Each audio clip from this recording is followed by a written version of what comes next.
Berjumpa kembali di podcast Mata dan Telinga bersama saya Denny Darko dan Property Observer. This is your tool to feed your soul. Kita kedatangan seorang bintang tamu yang merupakan komisaris sekaligus direksi dari Artindo Group yang banyak bergerak di bidang oil and gas dan pertambangan. Beliau ini juga lulus dari Drexel University Philadelphia, USA dan yang nggak banyak tahu. Sebenarnya kalau dari posturnya orang akan tahu dia ini seorang sports addict. Dari golf, running, renang, cycling, bahkan MMA. Hadirin sekalian, inilah Mas Reza Rajasa. Terima kasih. Terima kasih Mas Denny, saya makasih udah diundang nih. Saya bukan diundang, saya yang diundang datang ke tempat ini. Oh iya. Ini kan tempatnya Anda nih. Oh iya. Luar biasa banget loh. Tadi barusan saya kagumin lukisannya yang katanya kalau dilihat lama-lama bisa goyang. goyang. Iya. Tergantung jamnya. Jadi kalau misalnya jam agak sedikit malam udah kelamaan di sini ya mata agak-agak sepet ya goyang sendiri dia. Ini tadi udah episode keempat saya udah mulai goyang. Iya, udah goyang. Tapi apa kabar? Baik. Masih berolahraga walaupun pandemi ini? Harus selalu tetap berolahraga. Ya? Justru karena pandemi ini justru olahraga harus dikencengin. Saya alasan ke istri nggak olahraga karena pandemi. Oke, ini podcast agak menarik karena pertanyaannya walaupun ini ada panduan, tapi pertanyaannya tuh datang dari kartu, Mas. Oh, oke. Ini adalah kartu tarot. Kalau sering berkelana di seluruh penjuru bumi ini, kartu ini 78 memiliki arti berbeda-beda di setiap kartunya, tapi satu kartu yang sama itu di seluruh dunia artinya sama. Oke. Menarik. Nah, coba silakan diacak kartunya. Terus Ini pertama kali nih saya sering lihat di film-film ini nih. supranatural ya. Supernatural. Diacak aja, terus diambil 5 kartu. Nanti kita letakkan di sini berjajar. Dikocok ya. Heeh. Ini kalau ngocoknya jago katanya pemain kartu, tapi saya sering ngeliat aja di Oh, TV. malah kalau ngocoknya jago itu sering kalah. Karena Benar, pasti benar, ngocok benar. ya kan. Ditarik 5 kartu. Buka. Tertutup. Enggak apa-apa. Nah, 5 biji di sini. Boleh dari mana aja ya? Boleh dari mana aja. Dan berarti belum pernah coba olahraga cabang bridge ya? Belum. Belum ya. Sama catur nih lagi naik daun catur. Catur naik tahun ya. Oke. Ya. 5. 5. Oke, baik. Nah, nggak apa-apa. Sisanya mau di mana saja. Oke. Saya ambilkan kartu pertama. Ini menarik. Page of Wands. Seseorang yang tahu tentang tujuan hidupnya ini apa. Dan dia ini menjalaninya dengan penuh passion untuk belajar. Selalu belajar. Jadi orang yang nggak pernah berhenti, pengen belajar lagi. Ini figur yang mungkin cocok sekali denganmu, tapi orang pasti pengen tahu. Tentang belajar ini kan, orang kan kalau ditanya di kurikulum vitae itu selalu universitas di mana. Kita omongin sebelum itu. Kalau berarti dulu sering ikut keluarga ke luar negeri, berarti sering pindah-pindah dong. Nah itu pindahnya tuh sejak TK, SD, SMP, SMA atau sejak kapan? Iya. Jadi saya itu sebenarnya TK, SD di sini, di Jakarta. Lalu mulai SMP kelas 2 itu saya berpindah ke Australia. Oke. Di kota? Di kota Melbourne. Saya pernah tuh ke sana. Saya ngekos di sana. Saya ingat sekali waktu itu pertama kali ke sana itu dengan mimpi tinggal di satu tempat yang jauh dari orang tua gitu ya. Itu lumayan jauh loh, ke Lumayan selatan. Jauh, Melbourne. Dan dulu sih dolar nggak kayak dolar sekarang. Iya. Saya ingat banget mau beli Coca-Cola di sana aja mikir beberapa kali gitu. Oh gitu? Iya. Oh. Nah, jadi setelah Melbourne itu saya kembali lagi ke Jakarta. Karena dengan pemikiran saya pengen universitas di Amerika. Oke. Lalu dari Jakarta, Melbourne, 4 tahun di Melbourne sampai SMA. Lalu saya lulus di sini di Jakarta JIS, di Jakarta International School. Lalu saya ke Amerika. Wait Mas, kenapa kok harus ke Jakarta dulu? Emang kalau dari Aussie nggak bisa langsung ke Bisa, US? tapi saya harus nunggu 6 bulan kalau begitu karena ya? kan British system. Oh. Ya, jadi yang menarik itu memang saya waktu itu dari 3 sekolah yang berbeda, satu sekolah Islam, kebetulan saya di Australia juga sekolah Islam juga. Oh, loh, namanya ada. Kalau kita dulu anak-anak sering manggilnya plesetan Al-Azhar cabang Melbourne, tapi padahal bukan Al-Azhar, tapi namanya King Khalid. King Khalid Islamic College gitu. Tapi sekarang udah diganti jadi namanya Australian International School. Tapi tetap Islamic. Sekarang tetap Islamic. Itu Oke. soalnya tanah, kalau nggak salah itu tanah hibah dari Prince Khalid Saudi. ya. Prince Oke, Saudi iya Khalid. iya iya iya iya. Oke. Lalu saya kembali ke sini, terus saya masuk JIS, Jakarta International School, supaya nggak kehilangan waktu 6 bulan dengan perbedaan ini kan, waktu British System dan American System gitu. Terus baru ke US. Baru ke US, ke US apa Drexel kotanya? University di Philadelphia. Oh, Philadelphia. Iya. Nah, terus berubah-ubah itu tadi sekolah Islam di sana pun walaupun sekolah Islam tapi kan di Iya. Melbourne gitu. Iya. Itu nggak mengalami gegar budaya atau apa? Apa yang hal lucu yang pernah terjadi? Banyak sekali sih. Jadi memang, dan saya sangat bersyukur ya sebenarnya Mas Denny ya. Jadi saya banyak sekali dipaksa untuk bagaimana caranya saya belajar sensitif terhadap kultur orang-orang yang berbeda-beda gitu. Terutama di sekolah Islam di sebuah negara yang benar-benar sangat mengedepankan internasional budaya Western mereka gitu betul, ya. Betul. Dulu sih masih rasisme itu juga dulu masih banyak gitu ya di Australia, di Melbourne. Bukannya sekarang enggak, sekarang juga kan di Amerika jadi ada yang kemarin kalau Bener, Asian sama Asian. iya, stop Asian crime lah, Iya, atau iya. Asian hate lah, something like that. Nah, saya mengalami yang hal kayak gitu juga. Tapi saya bersyukur gitu. Saya ngelihat saya jadi belajar banyak budaya, saya punya teman dari banyak-banyak negara gitu, kultur yang berbeda-beda, sehingga membuat saya untuk juga mengerti bahwa bukan cara berpikir hanya cara berpikir lo yang benar. Orang-orang ini juga lain-lain ini punya cara berpikir beda-beda gitu. Itu itu akhirnya membuat saya banyak tertarik gitu dengan bagaimana sih cara mereka berpikir. Dan saya ingat pertama kali saya masuk ke universitas di Amerika, saya ingat itu ternyata dari lingkungan saya yang hanya di Jakarta, terus hanya di Australia, terus ke Amerika, itu lingkungannya itu beda-beda, cara berpikir orang-orang itu beda-beda banget gitu. Termasuk Australia dan US tuh beda? Beda. US saya ingat banget pertama kali saya masuk kelas, di sebelah saya orangnya pakai short sleeve, tatoan, lalu dia bawa skateboard, sebelah kiri saya orang pakai jubah Muslim gitu ya. Iya. Terus kanannya pojok sana ada orang Yahudi dengan topinya dia topi yang di gitu, belakang gitu. Guru melemparkan satu pertanyaan dan saya punya kesempatan yang sama untuk menerangkan jawaban masing-masing orang ini gitu. Dan di situ saya ngerasa iya ya, ternyata memang cara berpikir orang beda-beda gitu. Jadi saya appreciate lah pengalaman yang saya dapatkan itu, sehingga saya mendapatkan masing-masing pelajaran di kota-kota tersebut gitu. Tapi kalau selain di pendidikannya sendiri, dari kehidupan itu juga ada pengalaman yang berbeda saat yaitu tadi, walaupun tingkatnya berbeda ya, dari SMP SMA sama kuliah ya. Nah, tapi kehidupan sendiri itu juga berbeda.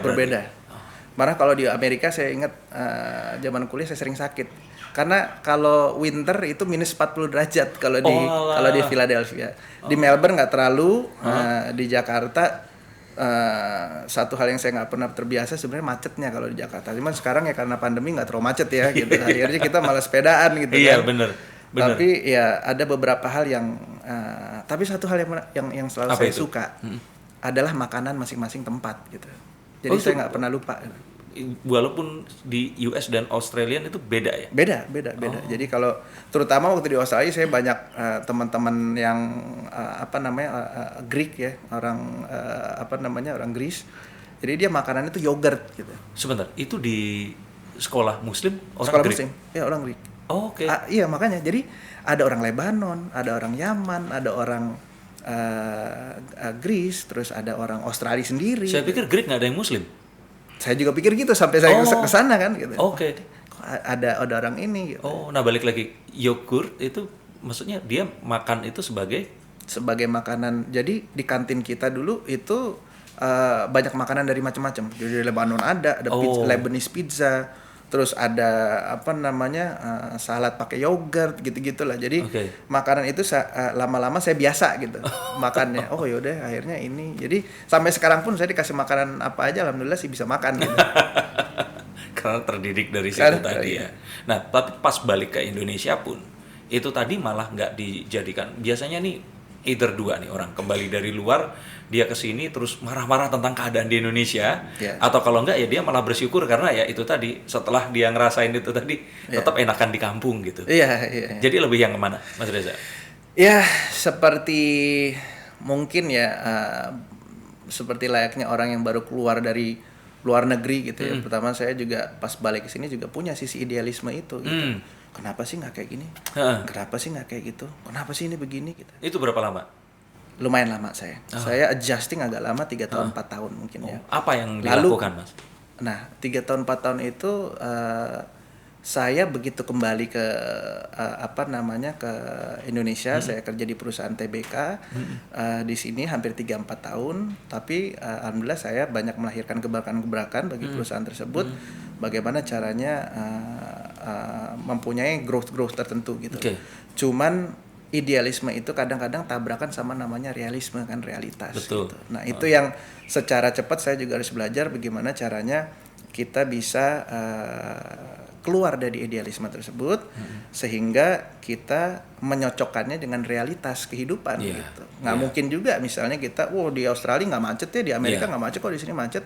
Australia sama Amerika, Australia terutama di Melbourne penduduknya jauh lebih sedikit daripada jarang Jakarta, banget ya. gitu kan. Jadi ada masa-masa adjustmentnya. Cuman semua mimpi kan bangkitnya dari idealisme kan. Betul. Gitu. Jadi kadang-kadang malah terlalu lama di realitas juga nggak bagus juga gitu. Terus balik juga ke idealisme kita apaan gitu. Betul. Tapi memang waktu di luar negeri pun itu dengan satu pesan dari orang tua tetap harus kembali ya. Nggak mungkin akan atau pernah sempat punya keinginan udah saya menetap aja di sini seperti itu. Ya. Hampir pernah. Pernah. Habis itu ya kebetulan Bapak waktu itu bicara gitu. Res, ingat kamu orang Indonesia, suatu saat kamu harus kembali ke sini apapun itu. Iya, dan bantulah negara gitu dan Merah Putih untuk bagaimana caranya apabila kamu punya sesuatu yang bagus dari diri kamu maka tawarkanlah ke Merah Putih. Iya. Sempat ditegur. Jangan kelamaan. Waktu punya keinginan itu, apalagi anak sulung ya. Iya betul. Selalu punya waktu itu sih saya selalu punya. Aduh pengen banget ya di sini enak banget. Iya makanya kan itu sesuatu yang pasti kita banding-bandingin kan. Tapi ini tadi memang satu hal yang belajarnya bagaimana dan semua itu kan membentuk pribadi yang sekarang ini. Dan ini adalah sesuatu yang memang nggak bisa kita lepaskan dengan perbedaan tadi itu, Mas. Oke, kartu yang berikutnya. Oke, saya ambilkan kartu. Nah, ini kalau tadi Page of Wands, ini Two of Wands. Melihat dari kejauhan, terus mengamati hal itu tadi dan berusaha untuk mempelajari agar sesuatu ini tadi bisa dilakukan seperti itu. Nah, pas balik ke sini, memang sudah berpikir bahwa apapun itu nanti ya apa yang dilakukan oleh Bapak ini pasti akan harus diteruskan oleh dirimu gitu. Atau ada satu keinginan kayak saya pengen bikin legacy sendiri seperti itu. Ya, jadi memang nggak mudah juga ya gitu untuk membuat legacy atau keluar dari bayang-bayang yang karena Pak Hatta, bapak saya juga memang sudah menjadi 5 menteri. Betul. Di 3 era presiden yang berbeda. Jadi nggak mudah tentunya. Dan saya juga sangat berbahagia saya mempunyai panutan seperti beliau yang banyak sekali menurunkan hal-hal yang baik. Tapi memang juga ada terutama ketertarikan saya dengan dunia olahraga juga. Sport, ya? Dan dengan dunia-dunia yang kreatif pendekatannya pada approach-nya sehingga menginginkan saya juga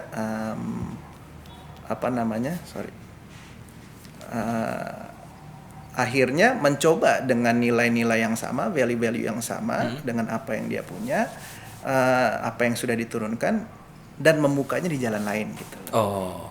Oke. Gitu. Karena saya merasakan juga dulu orang tua saya punya perusahaan rokok. Dan saya saat di sekolah kan itu pun dengan satu pesan, sekolah silahkan. Tapi perusahaan ini menanti buat kamu. Sampai akhirnya terjadi sesuatu yang ya ini sebenarnya blessing in disguise gitu. Perusahaan rokoknya kolaps terus bangkrut. Jadi saya boleh jadi pesulap akhirnya. Nah, ini kan sesuatu yang apalagi anak pertama seperti kita nih, Mas. Ini kan punya tanggung jawab yang besar untuk ya orang tua sudah merintis itu tadi dan terutama Bapak dengan semua usahanya, tapi ya satu dan lain hal beliau kan harus mengabdi ke negeri. Berarti kan perusahaan otomatis kan nggak mungkin bisa 100% kayak dulu lagi saat beliau ini nggak menjadi seorang menteri dan sebagainya. Ini kan berarti ada tanggung jawab itu. Tapi jadi sport ini tadi, ini sebenarnya adalah satu cara membahasakan sumbangsih ke merah putihnya dengan cara yang berbeda, atau malah jadi kayak ini escape nih dari semua ini sport, terus nanti balik ke sini bisa lebih fresh lagi. A little bit of both, dua-duanya juga sebenarnya. Tapi banyak hal yang mengajarkan saya baik dari dalam dunia organisasi, di terapannya ya dalam olahraga, ke dunia organisasi, ke dunia bisnis, ataupun ke dunia lain-lain. Bukan dunia lain, tapi dunia lain-lain. Gitu. Tapi seperti contohnya untuk tidak mudah menyerah gitu. Selalu mencoba gitu. Give it a try ya. Give it a try gitu. See, dan yang paling penting adalah bagaimana caranya kita tidak mudah menyerah gitu. Jadi selalu harus ada pengorbanan untuk sesuatu yang dituju. Ya. Jadi itu yang banyak saya dapatkan dari sport itu tadi. Ya. Tapi sport itu kan ada banyak tadi. Nah, sport yang ini kalau diurutin dari mana yang kira-kira paling sering dilakukan, golf nomor 1 nih ya pasti. Iya, golf pasti nomor 1. Nextnya apa? Cycling, running. Susah juga, saya suka semuanya juga sih. Golf pasti nomor 1. Lalu running saya suka, sepeda juga saya suka, lalu berenang juga saya suka, lalu MMA juga saya suka, trekking, jalan. Jadi semuanya suka sih. Tapi atletik dan solo ya semuanya? Iya. Kalau yang teamwork apa yang paling disukai? That's a good question. Dulu saya pernah dengar, saya pernah diomongin juga sama bapak saya juga.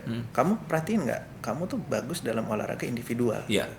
Tapi kamu juga harus ada olahraga teamwork. Gitu. Dulu waktu kecil saya olahraganya olahraga teamwork kayak bola, basket gitu. Tapi lama kelamaan masuk ke olahraga yang memang perangnya lawan diri sendiri gitu. Ya, memang tantangannya tantangan diri sendiri kan. Kalau misalnya nggak individual sport, tantangannya hanya diri. Karena limiter kadang-kadang kan kita gitu. Aduh, ini bisa nggak ya? Sanggup nggak ya kita? Bisa nggak ya hari ini cetak skor bagus?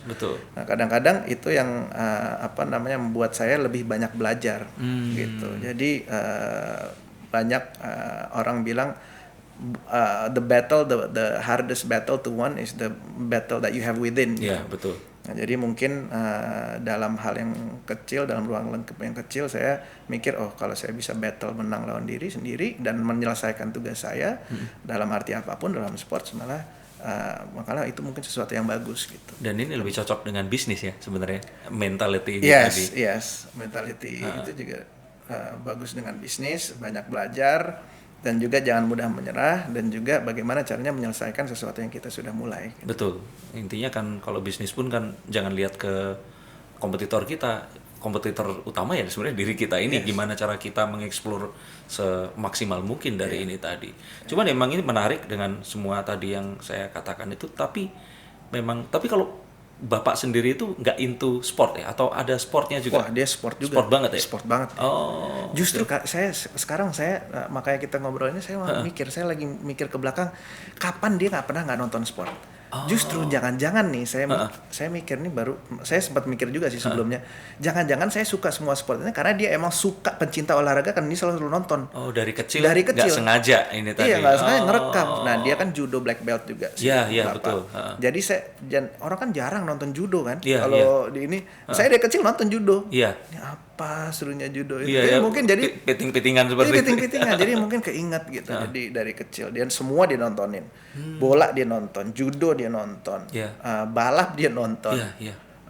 Jadi kalau di rumah itu cara kita bersenda gurau itu pasti selalu ada sport channel di sebelah kita, dari TV gitu. Iya. Soalnya tadi juga sempat ada ngobrol tadi siapa yang jadi omnya itu pernah dayung ya sama bapak, terus perahunya kebalik, si ini hanyut, tapi terus diselamatin sama bapak, diantar pulang ke rumah. Itu siapa ya yang cerita? Mbak Noni ya. Makanya itu sesuatu yang berarti memang mungkin it's in the blood kali ya. Iya, Dari itu tadi. Cuman memang Mas Reza akhirnya mendapat satu mungkin kesempatan lebih karena memang berkelananya lebih itu tadi ya. Iya. Oke, ini kartu yang menarik dan memang akhirnya walaupun dengan apa yang harus ini kan satu legacy yang harus diteruskan ya. Tapi tetap sport ini adalah sesuatu yang memang ya Mas ini memang nggak ada yang nyuruh gitu loh. Memang ini dari kecil dulu itu berarti ya. Dari kecil banget. Jadi kalau golf memang dari kecil banget. Dulu rumah kita itu di belakang, kalau masih ingat lapangan golf Fatmawati. Iya. Jadi rumah kita di situ. Jadi saya dari kecil di sana. Kadang-kadang pulang sekolah, saya minta maaf nih kalau lapangan golf Fatmawati saya sering colongan main di belakang situ. Tapi gitu gimana caranya saya belajar. Jadi saya pulang sekolah, turun ke belakang, mukul bola. Sebenarnya bapak dulu sering mukul bola, saya disuruh ngambil. Lama kelamaan saya bilang, saya capek juga kalau saya ngambil bola. Saya ambil deh stick golf itu kan. Saya pukul balik ke dia gitu. Jadi saya pukul balik, dia mukul, saya pukul balik, Nah, di situ saya umur 6 tahun saya belajar golf di situ. Nah, lapangan kebetulan gede juga kan di belakang. Jadi saya sering lari, saya sering main-main gitu. Jadi dan bapak tuh sering cerita juga dulu gitu. Jadi iya papa dulu di kampung main sini lompat tinggi sampai masuk sungai. Jangan-jangan itu juga ya, gara-gara itu juga ya. Jadi saya ada atletiknya juga. Iya. Tapi akhirnya juga nggak cuman di olahraganya, tapi ke organisasiannya juga ya. PGI Jaya ya Mas ya. Ya. Saya tapi di PGI. Memang kalau dari sini ini berarti Mas memang lebih ke olahraga ini mau ditekuni atau pengen membawa si spirit olahraga ini ke generasi muda seperti itu? Dua-duanya. Cuman pertama saya pengen terjun secara atlet gitu ya. Cuman apa daya gitu ya. Jadi banyak pemain yang jauh lebih bagus daripada kita gitu. Jadi dan lebih muda-muda.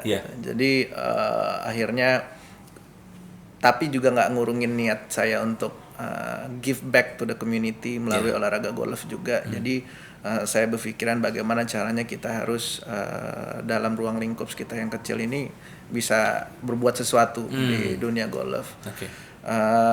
Kenapa saya tertarik di dunia golf? Saya ngelihat bahwa sebenarnya atlet-atlet kita ini mampu bersaing sekali di dunia internasional gitu. Ya, sangat baik laki-laki, baik juga perempuan. Saya ngelihat juga banyak atlet-atlet kita di bawah kami ini yang benar-benar sanggup mendaung emas. Gitu.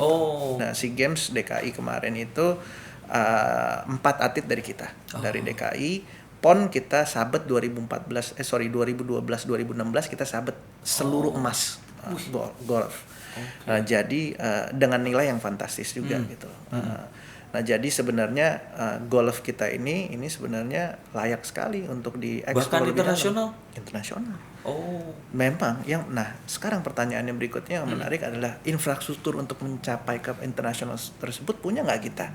Nah, itu yang harus mungkin sama-sama kita bangun. Betul. Nah, tugas saya terutama di PGI DKI adalah bagaimana caranya mengempower masing-masing stakeholders, atlet, sponsor, lapangan, lalu kementerian, lalu organisasi terkait lainnya untuk sama-sama pegangan tangan. Ini bisa kok. Kenapa? Karena saya ngelihat di Indonesia itu semua orang pintar udah ada. Iya.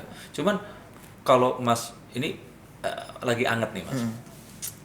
Kita ini sebagai bangsa terutama orang Asia ya. Sering kalau ada satu stigma kita ini dalam sport itu dizolimi oleh bangsa Kaukasian. Misalkan basket tuh.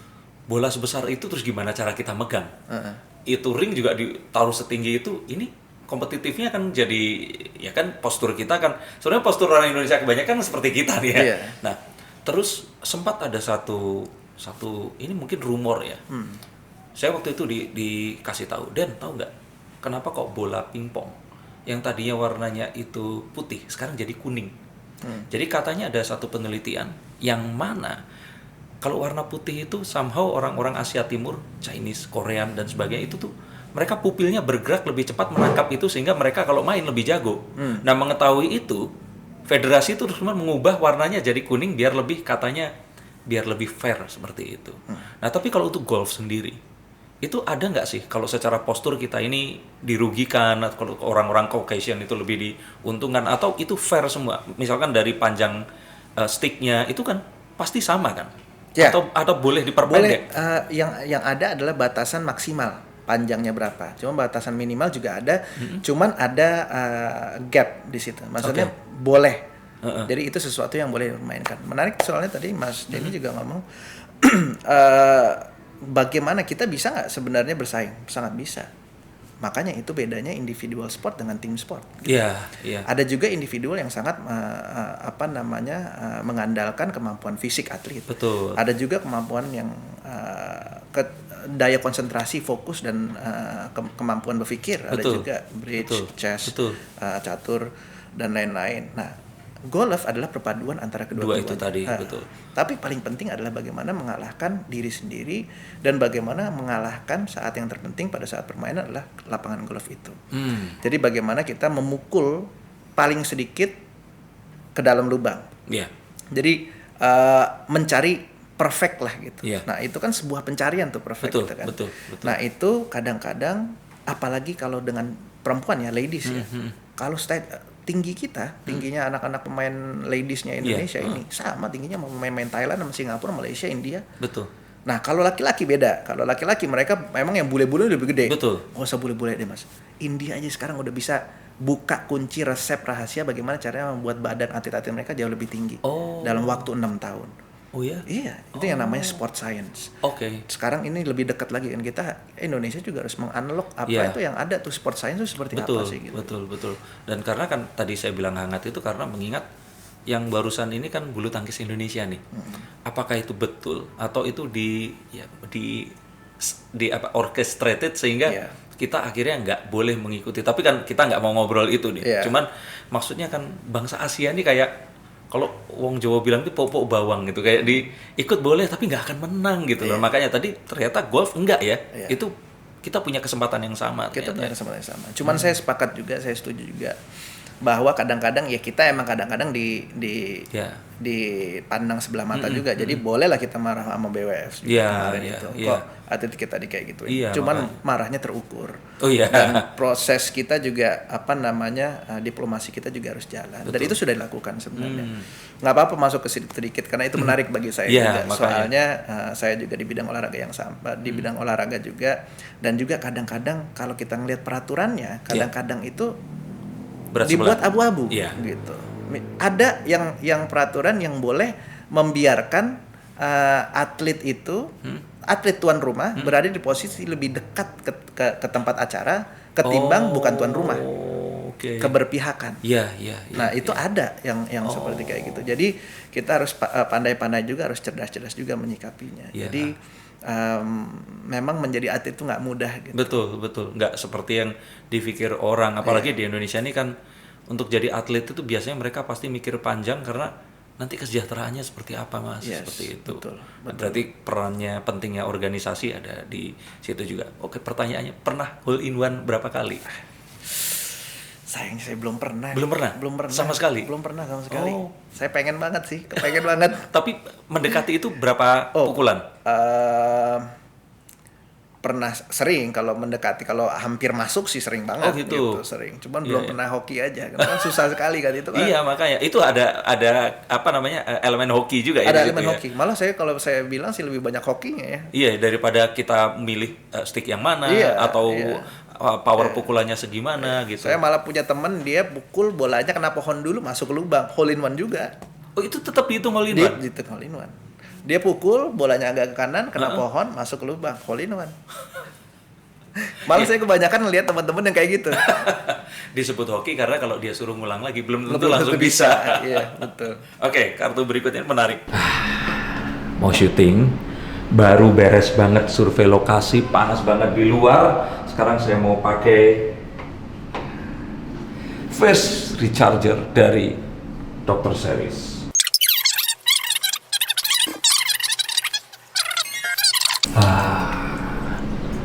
Langsung glowing kan, no edit. Tapi ini aja nggak cukup karena harus pakai face food dulu. Nah, bukan fast food ya, tapi face food.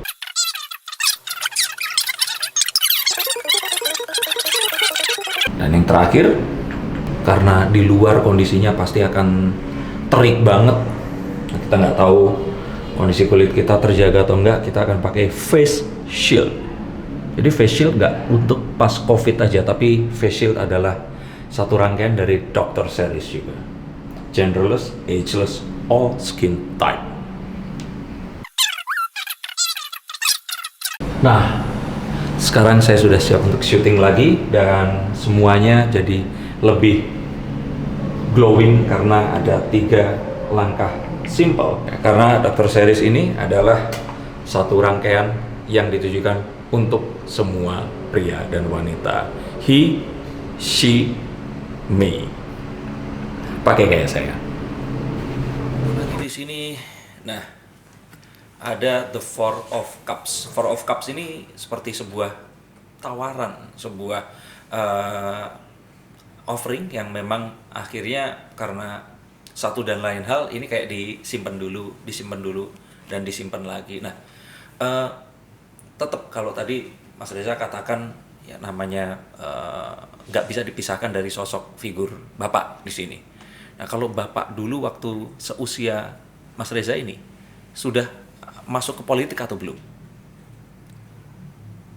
Seingat saya belum, dia masih businessman ya. Kalau nggak salah dia masuk ke dunia politik pertama kali di umur 42 tahun. 42? 42 tahun. Nah, pertanyaan yang sama goes to you nih Mas.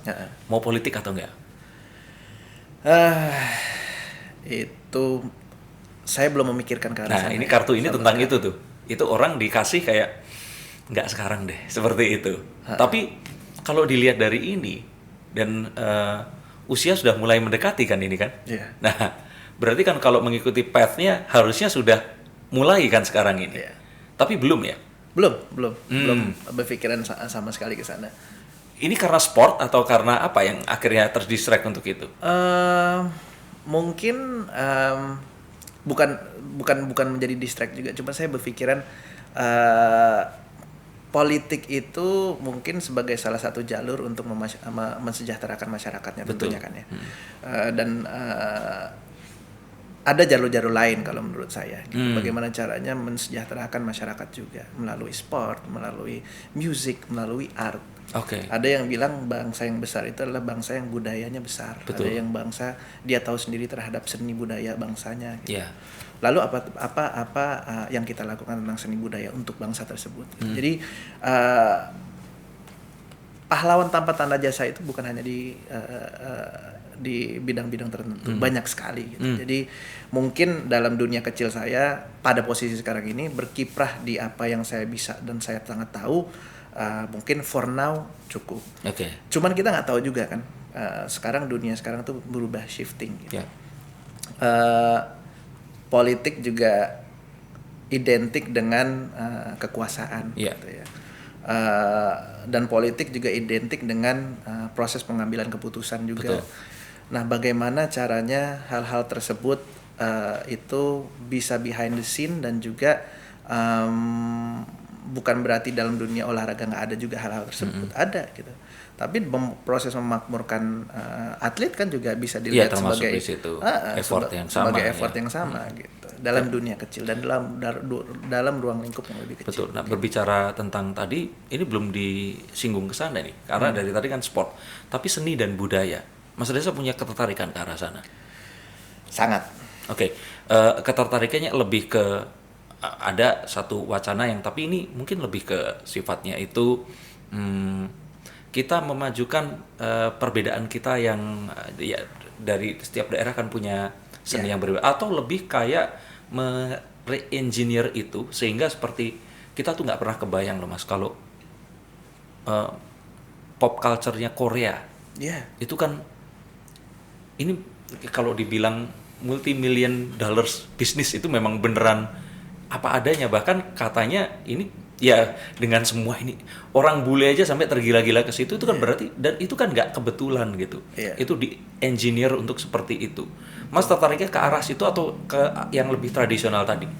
Dua-duanya kalau menurut saya. Kalau misalnya kita bisa kolaborasiin, pecahin barengan jadi satu, why not gitu. Iya. Karena ya itu yang namanya ARMY BTS itu gila banget di Indonesia. Dan saya dulu bersama Ketua Umum HIPMI sebelumnya, saya juga sempat bertandang ke Korea. Saya mau pelajarin bareng sama dia, ini gimana sih Korea ini kok bisa memproduksi, malah Korea yang datang ke sini mereka berpikiran bagaimana sih cara memproduksi video murah di Indonesia. Cuman ada di Indonesia, dia bilang gitu kan. Jadi sebenarnya mereka learning from our culture. Nah, tinggal saja bagaimana caranya kita mengemas, benar tadi kata Mas, bagaimana kita mengemas biar ini jadi sesuatu yang orang suka. Betul. Gitu. Maksudnya sekarang kalau kita lihat ya, mungkin kalau dengan kalau kita bilang orang US dengan semua teknologinya, it's fine lah seperti itu. Tapi Korea mengeksplorasi budaya dan pertunjukan dengan kita melihat, kan kalau kita lihat orang Korea tuh sebenarnya kan kalau dibandingkan orang kita itu, orang pasti akan lebih menerima. Orang Indonesia kan raut mukanya itu kan lebih, kalau orang Korea itu kan hidungnya pesek, terus pipinya tembem, jidatnya lebar seperti itu. Tapi bagaimana mereka bisa mengeksplorasi sampai ke plastic surgery untuk mendukung adanya si boy band itu kan dari benar-benar dari kecil itu dididik dan sampai akhirnya jadi seperti itu, sampai akhirnya mereka manggung di acara-acara yang sekelas Grammy. Makanya ini kan sesuatu yang kita nggak pernah bayangin, dan Korea melakukan itu dengan benar-benar luar biasa. Sampai K-popnya, K-drama dan semuanya. Kalau seandainya diceritakan singkat, kalau Indonesia itu kira-kira kita kan sebenarnya lebih kaya modalnya itu. Nah, Mas Reza ini melihat seperti apa kalau dari situ? Justru itu, makanya tadi sebenarnya itu pertanyaan yang sangat-sangat penting bagi saya, bagi banyak orang juga ya, untuk bisa menjawab. Karena untuk bisa memperkenalkan Indonesia itu di kancah internasional, salah satunya adalah kesoliditasan masyarakat Indonesia dan pemerintahnya juga. Betul. Untuk kita nih punya loh cultural diversity kayak gini, kita punya. Dan bagaimana caranya kita memasarkan itu ke dunia luar gitu. Kita punya dubes-dubes kita ada di seluruh negara. Betul. Gitu. Nah, kita kan tinggal menyentuh mereka, Pak, ini sesuatu yang bagus dari negara kita re-engineer, terus kita pasarkan ke negara luar, mereka mau banget. Yang namanya batik sama tenun, asal jangan colong-colongan aja di Malaysia, mau colong-colong lagi nanti. Makanya. Tapi kalau tenun batik kita luar biasa banget. Dan kita yang namanya binaan, bukan itu aja, tenun batik mutiara. Oh iya. Iya, yang ya saya nggak usah ngomong merek namanya, cuman mutiara kita itu selalu dibeli sama perusahaan-perusahaan besar gitu. Karena mutiara kita jauh lebih bagus gitu. Batik kita jauh lebih bagus, tenun kita jauh lebih bagus dari ini lain. Nah, kita yang harus mempromosikan secara, tapi saya udah mulai suka sih. Saya udah mulai ngelihat sekarang ini anak-anak milenial, anak-anak baru ini mencoba bagaimana caranya membranding, meredesign apa yang mereka tahu mengenai budaya mereka, dan mereka mencoba nerapin itu di dunia mereka sendiri. Betul, karena pada dasarnya itu tentang packaging lagi ya. Packaging. Makanya orang Korea aja seperti itu bisa dibuat percaya bahwa mereka itu mancung terus. Kita kan nggak tahu bahwa sebenarnya itu semua di re-engineer kayak Mas Reza tadi cerita. Oke, tapi memang berarti ketertarikannya mungkin ke arah situ ya, lebih ininya nanti. Dunia berubah, Mas. Dunia nggak sama yang kayak dulu lagi. Kalau misalnya kita lihat 10 tahun, 15 tahun yang lalu, 10 perusahaan terbesar di dunia seluruhnya oil and gas. Oh benar. Iya kan? Sekarang semuanya perusahaan yang technology companies gitu. Betul.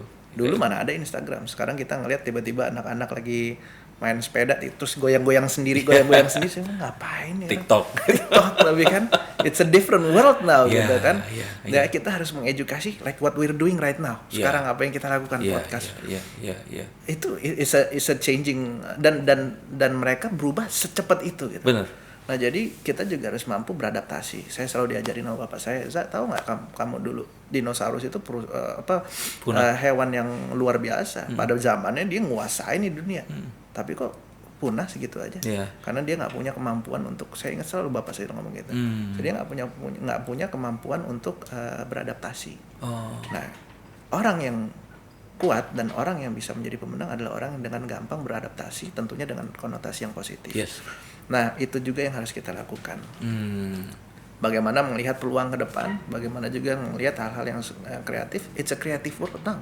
Betul. BTS dengan R&B-nya sesuatu yang kreatif. Dan dia explore abis itu. Betul. Dia explore sampai ke Grammy, dia tahu. Contoh gini, NBA dulu, NBA itu pemirsanya sebelum Yao Ming masuk, itu hanya 25 juta orang. Oke. China menyadari bahwa ini ladang sebenarnya. dia punya NBA, dia punya kamera, dia punya disiarkan di seluruh negara, tapi yang nonton cuma 25 juta orang. Dimasukin Yao Ming. 1,6 billion orang Cina nonton itu. Tiba-tiba NBA paketnya 3 kali lipat, 4 kali lipat. Menyadari. Betul. Gitu. Itu mirip dengan saya pernah nonton tayangan di HBO. Ini ada berikut ini adalah pasangan yang paling terkenal di seluruh dunia. Diceritain ada Brad Pitt dan Angelina Jolie, terus ada macam-macam sampai akhirnya yang terakhir dia bilang, "Oke, mungkin kamu nggak tahu pasangan yang ini, tapi pasangan ini terkenal di India. Jadi ini adalah anaknya siapa Kapoor dan ini, dan dia nggak perlu terkenal di seluruh dunia. Dia terkenal saja di India, itu artinya digandrungi oleh 3 miliar orang. Itu mengalahkan orang-orang yang ini semua dijumlahin dengan ini tadi. Kekuatan manusia berarti penting sekali ya saat ini. Penting. Dan kita harus sadar, Indonesia harus sadar, kita itu negara ketiga dengan most populous country in the world. Kita kemampuan orang-orang kita di Jakarta aja deh, kita nggak usah ngomong ini, udah bisa ngalahin yang kita selalu banding-bandingin sama Singapura. Kita selalu ngomongin Singapura nggak nyampe 5 juta orang. Kita di Jakarta ya 28 juta orang lebih gitu. Jadi sebenarnya pangsa potensi market kita di Indonesia ini jauh lebih besar dengan negara-negara lain. Jadi saya setuju banget sama Mas Ridi ngomong, kok mereka bisa kita nggak bisa. Betul. Dan nilai pembaliknya itu sebenarnya memang di budaya dan seni budaya ini, karena seni dan budaya ini faktor kalinya itu nggak bisa eksponensial, nggak bisa dihitung gitu loh. Sedangkan kalau seperti Mas tadi sampaikan, oil and gas itu kan jelas nih, ini digali, habis di sini kita cari titik yang lain. Tapi kayak tadi BTS dengan arminya dan loyalitasnya itu kan. Loyalitasnya luar biasa. Saya sih amazed juga mereka. Saya nggak terlalu tahu dalam BTS. Lagunya kalau ditanya juga nggak tahu apa kan. Cuman setiap orang ngomong BTS histeris semua gitu. Luar biasa gitu. Oke. Kartu berikutnya Mas. Kartu The Moon ini kartu tentang dualisme, tentang sesuatu yang nggak absolut Mas. Jadi kalau kartu The Moon ini dipengaruhi oleh Venus, perempuan banget. Kalau The Sun itu laki, jadi apa adanya kalau The Sun. Kalau The Moon ini kayak ditanya apa-apa tuh mungkin bukan itu. Kan cewek suka gitu tuh. Kalau ditanya misalkan, kamu capek nggak? Enggak. Padahal capek gitu. Nah, kartu ini tentang satu hal yang kita nggak bisa lepaskan, 2 sisi mata uang. Nah, tentang sport itu sendiri Mas. Sport ini kan masih dilihat sebagai sesuatu yang kalau dibilang sebelah mata enggak, tapi saat kita gini, saya mungkin akan suka sport, tapi saat saya memiliki anak terus mau menekuni sport, saya pasti mikir 5-6 kali dulu untuk mengizinkan dia. Karena sepertinya either ekosistemnya ini belum benar, atau kalau kita nonton film Jerry Maguire itu kan semuanya jelas gitu Mas. Bahkan sport itu bisa dijadikan sesuatu yang amat sangat menjanjikan, bahkan mereka bisa pensiun dari itu tadi. Nah, bagaimana merubah Indonesia ini agar sport ini jadi sesuatu yang juga itu menjanjikan gitu loh. Nggak cuman kalau sport ini kan jatuhnya ya, kalaupun kayak Mas Reza pun di sini lebih banyak akhirnya kan mengeluarkan apa kita peroleh sesuatu dari tempat lain untuk diamalkan di sini. Nah, gimana ini akan jadi satu ekosistem yang bagus sehingga ini nanti orang akan menganggap kalau ini adalah sebuah hal yang menjanjikan gitu. Betul. Itu pertanyaan yang sangat bagus banget tuh Mas ini. Jadi itu sebenarnya kalau misalnya saya bisa jawab itu dalam waktu less than 2 minutes itu luar biasa banget. Tapi sayangnya kita banyak sekali PR yang kita harus lakukan. Cuman we are going there. Gitu. Jadi dengan tadi yang kita bicarakan mengenai bagaimana masing-masing orang itu sudah merasakan bahwa kita ini punya power loh di Indonesia ini. Apabila masyarakat kita yang 280 juta orang lebih itu menonton olahraga golf, maka industrinya akan tumbuh. Tapi kita harus berpikir industri. Kita harus berpikir konektivitas dan longevity gitu. Jadi kesinambungan tersebut. Bagaimana atlet berpikir bukan hanya emas. Habis emas apaan gitu. Nah, kita harus berpikir mengenai ekosistem industrinya itu sendiri. Jadi kalau kita bicara tentang satu bidang olahraga, terkaitlah yang lain-lain ini. Si sponsor, industri, kementerian, orang tua, atlet tersebut gitu. Bagaimana caranya mereka mengemas diri mereka sebagai gua atlet dan gua harus bagaimana orang suka sama kita gitu. Karena at the end of the day mereka adalah produk gitu. Produk dari bidang olahraga tersebut. Nah, ini yang kita buat. Ini yang kita pathway ke sana kita harus pikirkan bahwa lo jago, bakalan banyak orang yang mau sponsorin lo, lo banyak suka lo, tapi lo harus dilihat dengan mata banyak orang. Jadi lo harus merepresentasikan diri lo keren, cool, olahragawan, nilai bagus, honest dan juga baik sama orang lain, punya courtesy yang baik, semua segala macam. Nah, itu adalah sesuatu yang harus kita gerakan. Lalu di satu sisi yang sama, sponsorship. Kita harus ngeliat, ini bagus loh untuk carry your brand. Dia ini orangnya seperti kayak gini, dan dia ditonton oleh misalnya ratusan ribu atau jutaan orang yang ada di Indonesia, diidolakan, maka datanglah industri tersebut. Nah, ini edukasi seperti kayak gini yang selalu kita sampaikan ke atlet kita gitu, sehingga ekosistemnya terbentuk. Tentunya dari kita harus dari official gitu ya, dari kementerian, pemerintahan atau juga organisasi terkait, olahraga terkait, juga bagaimana caranya mereka menyiapkan turnamen berkelas internasional. Karena dengan turnamen yang dihadirkan oleh masing-masing negara dengan jaga-jaganya, akhirnya Intan itu akan terbentuk. Betul. Setelah diasah kan gitu. Jadi kita harus asah seasah-asahnya atlet-atlet kita gitu. Jadi dengan adanya simbiosis mutualisme antara semua pihak itu, mudah-mudahan bisa melahirkan atlet-atlet yang unggul. Cuman ini kan bukan pekerjaan mudah. Betul. Nah, ini butuh konsistensi, butuh hard work, dan juga butuh longevity gitu depannya. Cuman sepertinya next step-nya persis kayak tadi Mas sampaikan. Jadi kalau seandainya diminta untuk less than 2 minutes, sebenarnya jawabannya itu tadi Mas sudah sampaikan. Dan ini terjadi itu baru 2 minggu yang lalu saat Deddy Corbuzier meng-airingkan di kanal YouTube-nya pertandingan chess catur, and then suddenly seluruh Indonesia itu nonton, dan dia dari situ aja dapat miliaran rupiah gitu. Tapi yang kita mau soroti adalah orang itu kemudian akan mau nonton karena ada emosi di situ, karena mereka kenal dengan orang ini. Padahal kalau boleh saya bilang orangnya ini, si Pak Dadang atau Dewa Kipas ini, orang itu baru kenalnya mungkin belum 1 bulan. Tapi mereka somehow punya kedekatan karena mewakili Cinderella story yang ada. Nah, kalau seandainya atlet-atlet ini tadi kalau saya bilang disuntik Instagramnya, disuntik ini, agar orang itu kenal as a person.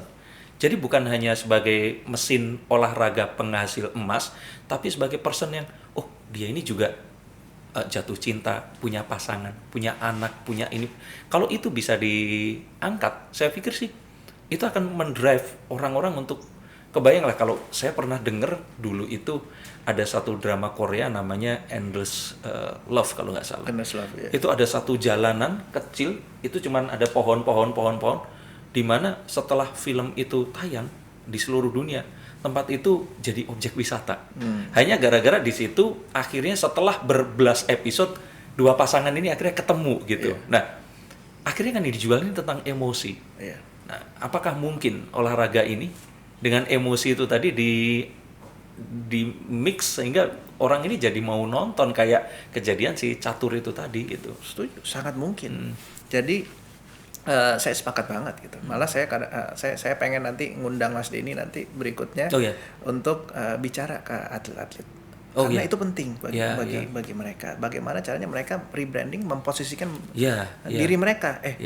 Sebagai atlet nih, apa sih yang menarik bagi ini? Nah, kita sudah mulai di PGI kita buat podcast bagi mereka, bukan podcast, cuman video. Apa sih kesulitan kalian? Ada yang curhat, saya tahu nggak sih berapa susahnya saya harus latihan untuk dapetin emas, saya ini semua segala macam. Kan, dan saya suka gitu. Kenapa? Ini atlet harus terbuka. Dan bagi mereka akhirnya, bagi mereka tuh orang tua atau calon orang tua atlet, mereka memahami, ini full komitmen untuk menjadi atlet gitu. Bukan main-main, dan kadang-kadang hard work dan air mata, air keringat dan darah juga keluar juga gitu loh, buat hal kayak gini. Nah, tapi memang saya setuju, mereka harus dibukakan mata mereka bahwa ini untuk meraih sponsor, untuk melihat banyak orang di mata, untuk melihat banyak mata melihat kalian, ada banyak cara gitu. Jadi mungkin juga dengan cara emosi, mungkin juga dengan itu sesuatu hal yang menarik. Saya mau ngundang Mas ini nanti. Saya siap membantu. Karena saya kebayang kalau seandainya personnya ini tadi di grooming, terus ditimbulkan misalkan satu sosok yang satu sisi yang apa sih yang akan membuat orang ini empati, sesuatu yang mereka merasa bahwa mereka punya satu relate yang sama gitu. Karena saya tuh ngalamin banget saat dulu sekali kita semua duduk nonton karena ada Elias Pikal melawan petinju dari Thailand. Itu tuh kita ngerasain satu negara itu nonton di depan TV. Walaupun teriakan kita itu nggak akan kedengeran sama dia, tapi rasanya kayak nasionalisme itu ada di situ gitu. Begitu juga dengan bulu tangkis kan. Iya, benar, makanya. Bulu tangkis sampai teriak-teriak juga kita. Iya. Dan sebenarnya masyarakat tuh kangen Mas sama yang kayak gitu. Betul. Jadi apalagi pandemi kayak gini kan, akhirnya orang nggak banyak kegiatan, mereka nonton, mereka kangen suasana seperti itu. Dan saya pikir dengan adanya, saya nggak kebayang, dalam kurang dari 1 minggu ke belakang, ini ada 2 peristiwa terorisme yang akan menyatukan kita, mungkin sport ini tadi. Saat kita udah melupakan semuanya dan kita bersatu sebagai bangsa gitu. Iya. Amin. Saya senang banget begitu misalnya ada, apalagi kalau misalnya olahraga golf bisa bersumbangsi di situ. Iya, makanya. Dan golf itu saya pikir sih, saya tuh lumayan jadi tertarik dengan golf saat, kalau nggak salah di Kemang itu ada satu tempat kursus golf untuk anak-anak. Dan bukannya untuk mengajari mereka menjadi seorang pegolf, tapi simply karena mereka mengajari anak-anak kecil ini untuk, ini loh, kalau segala hal itu harus ada peruntukannya.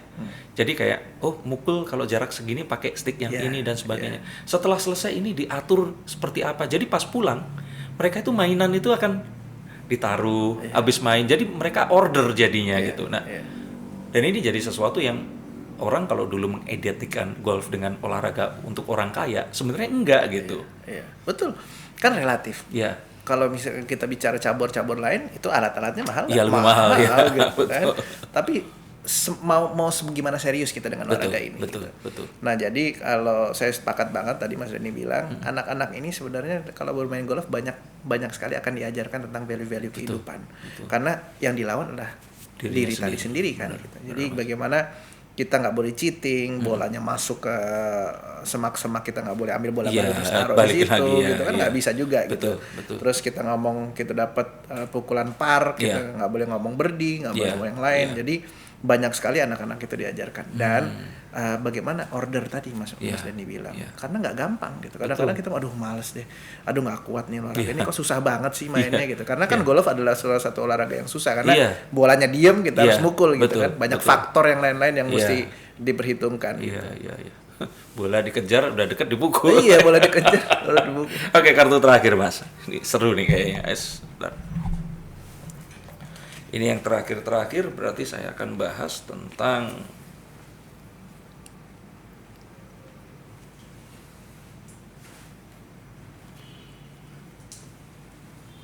ini kan ada ilmunya juga kan, saya ada belajar. Iya, belajar. Bukan klinik gitu. Oke, ini ada The Empress. The Empress ini tentang satu orang yang dia ini nurturing, dia memberikan satu kesejahteraan, mengayomi, memberikan semua apa yang dibutuhkan oleh orang-orang di sekitarnya dan sebagainya. Nah, kalau dipikir dari olahraga yang dijalani dan apa sekarang yang dikerjakan gini, 2 pertanyaan. Yang pertama adalah untuk masa depan sport dan ya gak cuman golf ya, tapi untuk semua sport di Indonesia ini, dengan Mas ini di keorganisasian, apa yang diharapkan akan bisa menjadi sebuah pesan untuk, misalkan kalau di sini ada yang nonton, mereka ini ternyata dia ini cinta olahraga dan ingin melakukan itu, tapi masih ada tentangan dari orang tua dan sebagainya, apa yang harus mereka lakukan? Ya mudah-mudahan sih nggak bertentangan sama orang tua ya. Harus bisa mengambil hati orang tuanya juga. Itu tetap yang pertama. Harus, karena kalau misalnya ngomong kayak gitu, saya tadi kebayang saya juga nggak mungkin jalan tuh tanpa restu orang tua, terutama ibu saya gitu. Jadi itu adalah sosok figur paling mempengaruhi lah dalam hidup saya gitu. Apapun yang saya kerjakan, segimana kecil atau segimana besarnya masalah yang saya hadapin atau kebahagiaan yang saya dapatkan, saya pasti lapor duluan sama ibu saya. Jadi dan saya beranggapan bahwa kunci kesuksesan adalah dari ibu. Nah, kalau memang atlet yang aspiring atlet gitu, jadi jangan mudah menyerah. Tantangan pasti akan ada gitu. Dan juga harus ingat dan bahwa kita bisa bersaing, Dan harus ingat juga bahwa kita harus selalu keep on practicing, harus latihan terus gitu. Dan itu nggak mudah gitu. Iya, betul. Dan jangan pernah sempit dalam pencapaian cita-cita gitu. Selalu dapetin cita-cita yang tadi kita bahas. Idealisme tuh setinggi langit. Kita harus begini, kita mau begini. Realitas nanti yang akan menentukan kayak gimana. Artinya usaha 100%, gitu, berdoa dan berserah diri lah gitu. Dan memang kadang-kadang kan kalau mereka ini bilang, ya nih orang tua belum merestui, sibuk dengan segalanya dan sebagainya. Tapi kalau mereka pakai sibuk sebagai alasan, sebenarnya itu sebenarnya selalu bisa menemukan waktu ya. Karena boleh fotonya? Ini kalau kita lihat dari sosial media, nah dirimu selalu bisa mencari waktu untuk bisa olahraga, dan ini mencuri-curi waktu berarti atau bagaimana, Mas? Enggak, saya bangun pagi selalu setelah subuh saya fully committed untuk olahraga, atau apakah itu lari, apakah renang. Berapa lama, Mas? Maksimal 2 jam, 2,5 jam. Oke, itu maksimal. Maksimal 2 minimal jam, 2,5 jam. Minimal sejam. Minimal sejam. Oke. Oh, foto yang lainnya? Ini cycling di mana nih? Ini di Sentul. Oh, oke. Di Sentul, sirkuit Sentul waktu itu. Ini memang mencoba untuk itu mengalahkan waktu atau cuma iya, waktu itu mengalahkan waktu kalau nggak salah 3 lap harus yang kenceng-kencengan tuh. Oh, oke. Gitu. Sprint ya seperti itu ya. Iya. Oh. Dan seperti ini pun ditemenin juga oleh pelatih untuk bisa. Ini waktu itu wawancara. Ini sebenarnya ketum NOC Raja Sabta Okto, dan dia juga presidennya ICF sepeda. Oh, oke.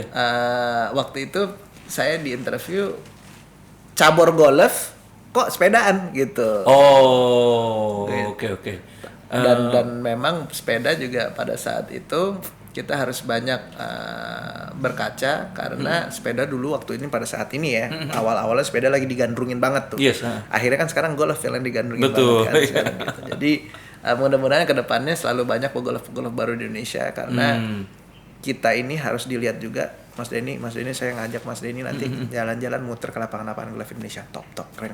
Siap. Wisatanya keren, makanannya enak, samping laut, di atas gunung, mau di mana aja ada golf. Jadi sebenarnya ini bisa dijadikan juga destinasi wisata ya? Harus. Okay. Karena kalau orang golf biasanya, kalau saya golf, saya pasti bawa anak, bawa istri, bawa peralatan golf, dan itu kan butuh space gede. Udah pasti tiket, udah pasti hotel penuh, udah pasti makanan karena bawa keluarga, udah pasti kita. Jadi perekonomian pun akhirnya jalan gitu. Jadi sebenarnya itu kalau mau diperbanyak, nggak hanya pabrik dan industri ya, tapi lapangan golf itu di seluruh Indonesia sebenarnya itu suitable ya, Mas, bisa di mana aja ya? Bisa di mana aja lapangan golf. Nah, ini yang makanya kan cara orang berpikir kalau golf itu kan sesuatu yang mahal. Sebenarnya enggak. Orang berpikir golf itu lama. Sebenarnya nggak perlu harus main 18 hole, gitu. 9 hole juga bisa gitu. Betul. Golf panas ya kan, ada topinya, ada yang lain-lain. Mau golf malam ada nih sekarang, driving range aja ya malam-malam. Ini yang mukul aja driving range. Aja. Itu sekarang rame banget gitu. Jadi mudah-mudahan saya ngelihatnya driving range bisa rame, terus sukses conversion ratio-nya dari yang pemain driving range keturun ke lapangan itu mengikuti gitu. Jadi karena masa depannya pegolf yang ada di lapangan berangkatnya dari situ. Oke. Ya, pertanyaan terakhir. Jadi kalau anak nanti mau diarahkan juga untuk menyukai sport atau bagaimana, Mas? Pertanyaan menarik. Saya kadang-kadang menanyakan yang sama ke diri saya. Cuman saya selalu ingat juga pesan kakek saya ke saya. Kakek ya? Kakek. Beliau berpesan, terserah lo mau ngapain, tapi jadilah orang yang terbaik di apapun yang kau kerjakan. Jadi mungkin itu pesan yang bagus ya. Jadi selalu motivasi saya pengen ngomongin juga. Tapi dia belum pernah nanya gitu. Saya nunggu dulu nih anak saya nanya. Pak, ini keren juga ya kalau misalnya jadi ini gitu. Silahkan. Asalkan kamu harus jadi yang terbaik. Terbaik dalam bidang itu. Nah, berarti musuhnya bukan orang lain tapi dirinya sendiri. Luar biasa. Oke, Mas, terima kasih banyak. Sama-sama. Ngobrol. Nanti mungkin podcast berikutnya kita di lapangan golf kali. Ya, boleh. Saya tantang. Saya harus belajar dulu. Nggak apa-apa, saya nyesuaiin. Saya ajarin sulap, ajarin saya golf ya. Iya, boleh. Terima kasih untuk pemirsa podcast Mata dan Telinga. Selalu ikuti konten-konten seperti ini karena di sini dan hanya di sini kita bisa menyajikan banyak hal yang akan membuka mata dan ya, kalian akan menyadari suatu hal yang baru dan nggak cuma hanya orang-orang dengan profesi yang menyasar, tapi intinya adalah apapun jika itu menjadi passion seperti tadi Mas Reza katakan, tanggung jawab dan jadilah yang terbaik dari apapun yang kamu pilih. Dan terima kasih sekali lagi selalu saksikan podcast Mata dan Telinga hanya di channel Denny Darko. Terima kasih Mas Reza Rajasa. Oke. Sampai jumpa di podcast berikutnya. Because this is your tools to feed your soul. Sampai jumpa dan terima kasih. Mas, terima kasih. Terima kasih.